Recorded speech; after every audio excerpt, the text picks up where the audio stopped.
Olá, pessoal! Bem-vindos à nossa análise de hoje. O cenário está montadíssimo para um briefing geopolítico em duas partes que, sinceramente, estão fascinantes. Primeiro, a gente vai explorar como o conflito no Oriente Médio é estruturado e discutido de forma ideológica. E depois nós vamos cruzar o globo e examinar algumas mudanças militares impressionantes que estão acontecendo na África Ocidental. Vai ser uma jornada em tanto, passando das batalhas narrativas até os campos de batalha físicos. Vamos lá? Certo. Vamos direto ao ponto. Nosso roteiro de hoje é o seguinte: 1. O debate sobre a Palestina. 2. Facções e choques ideológicos. 3. Nacionalismo versus globalismo. 4. O conflito no Mali. E para fechar, 5. A nova geopolítica africana. Começando pela seção 1, o debate sobre a Palestina. A fonte que fundamenta essa nossa primeira parte é um comentário político bem específico que foca justamente em como esse conflito acaba sendo enquadrado de forma ideológica no debate público.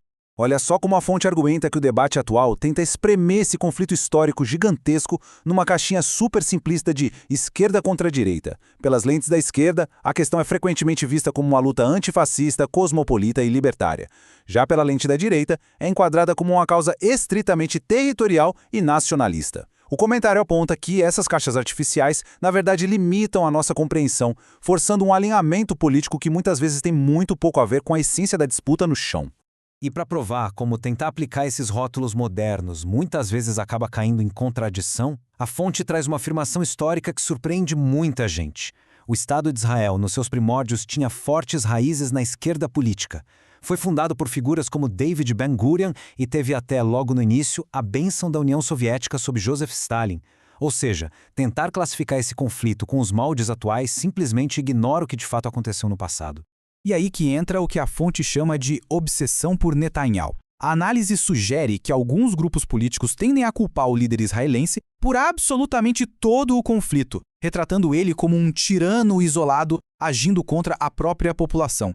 O grande ponto aqui é que focar exclusivamente nele funciona como uma cortina de fumaça, ignorando o apoio sistêmico e profundo que existe para as políticas sionistas. Basicamente, segundo o texto, protege-se a ideologia mais ampla, usando um único líder como bode expiatório para não encarar os problemas geopolíticos estruturais de frente.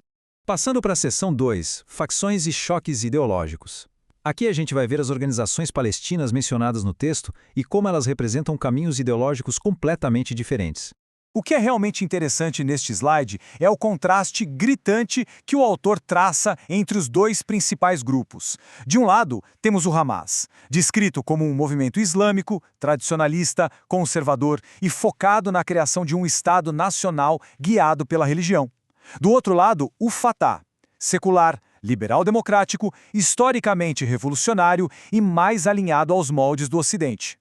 A análise pontua que muitos no Ocidente ignoram o Hamas por pura incompatibilidade de valores, preferindo projetar as suas próprias visões e esperanças políticas sobre o Fatah.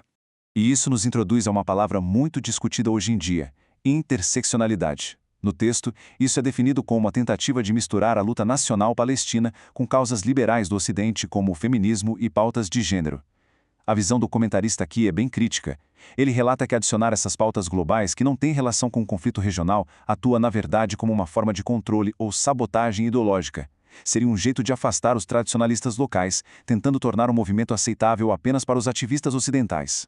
Vamos para a seção 3, nacionalismo versus globalismo. Agora a gente vai expandir um pouco a visão, saindo da política puramente regional direto para as grandes estruturas globais de poder.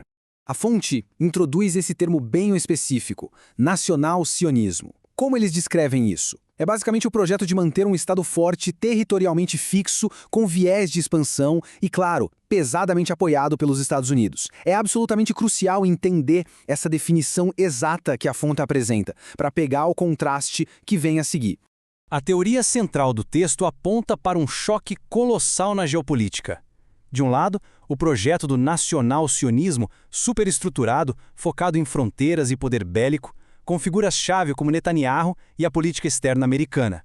Do outro, o globalismo, operando de forma descentralizada, rizomática, sem fronteiras e representado por entidades como ONGs internacionais e figuras como George Soros.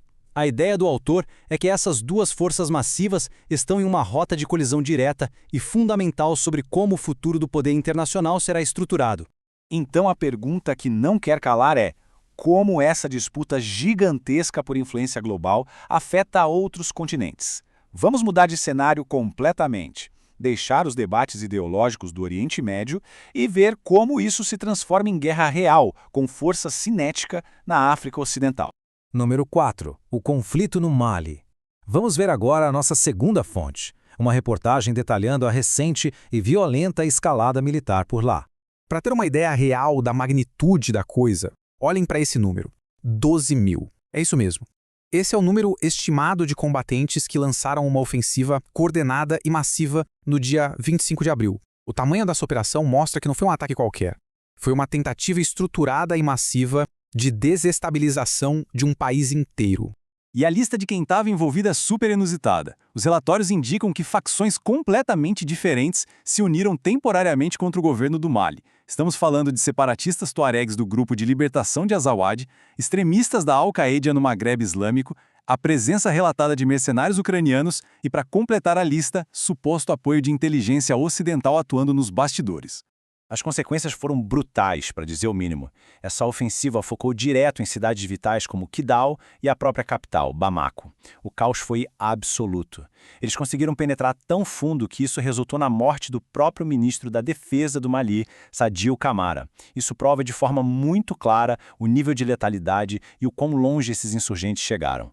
Isso ilustra de forma brilhante os passos táticos que o governo do Mali, junto com o corpo africano russo, tomou para repelir o ataque. A resposta foi pesada. Primeiro, eles espalharam uma rede massiva de vigilância por drones para achar as formações militares escondidas. Depois lançaram ataques super coordenados com helicópteros e uma chuva de mísseis. No fim, a coalizão terrestre conseguiu com sucesso segurar as posições principais em volta de Bamako.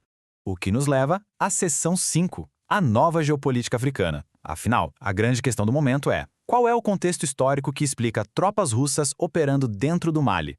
A matéria traça uma linha do tempo claríssima para explicar como o Mali cortou seus laços coloniais históricos. O ponto de virada acontece entre 2020 e 2021, com sucessivos golpes militares liderados por Assimi Goïta. Depois disso, a diplomacia com o Ocidente simplesmente desmorona, culminando na expulsão total das forças francesas da Operação Barkhane. E o que acontece com esse vácuo? No presente, ele é preenchido por um alinhamento estratégico e uma forte cooperação militar com a Rússia. Em resumo, a gente está vendo um pivô geopolítico gigantesco. As velhas alianças com a França e outras nações ocidentais foram cortadas sob acusações locais de que elas estavam falhando e até cooperando com os militantes. E os novos parceiros? A Rússia, provendo todo esse suporte militar letal, e a China entrando com a cooperação econômica e de infraestrutura. O eixo de influência virou totalmente sem olhar para trás. Juntando todas essas peças, desde os complexos debates narrativos no Oriente Médio até as pesadas trocas de artilharia no Mali, uma provocação final se impõe. Quando os próprios termos ideológicos usados para moldar o mundo entram em colapso e, ao mesmo tempo, as alianças militares físicas no mapa trocam tão radicalmente de lado, onde se encontra o verdadeiro equilíbrio de poder global hoje? Fica essa reflexão instigante para quem quer entender os rumos do mundo atual. E assim nós concluímos a nossa análise de hoje.